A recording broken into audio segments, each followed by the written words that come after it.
Finally guys આપણે ગણંદિયા પરિવારના જન્મદાદા આવેલા છે ત્યાં આપણે પહોંચી ગયા છીએ। તો ગાइस આ રહ્યો ગેટ, તમે ગેટ જોઈ શકો છો, ગણંદનું બોર્ડ પણ મારેલું છે।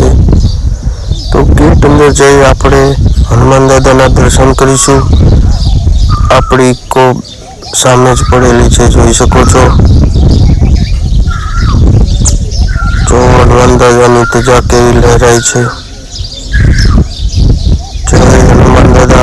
જેને પણ વિડીયો પસંદ આવે તો ચેનલને સબસ્ક્રાઇબ કરજો અને વધારેમાં વધારે શેર કરજો। જેને પણ છેલ્લે હનુમાન દાદાના દર્શન થાય તે કોમેન્ટમાં જય હનુમાન દાદા લખજો। તો આ આખું મંદિરનો લુક છે, તમે જોઈ શકો છો। અંદર હનુમાન દાદા બિરાજમાન છે। તો આપણે ફાઇનલી નજીક જઈને હનુમાન દાદા દેખાડીશું। જોઈ લ્યો અંદર કેવી સરસ મૂર્તિ મૂકેલી છે।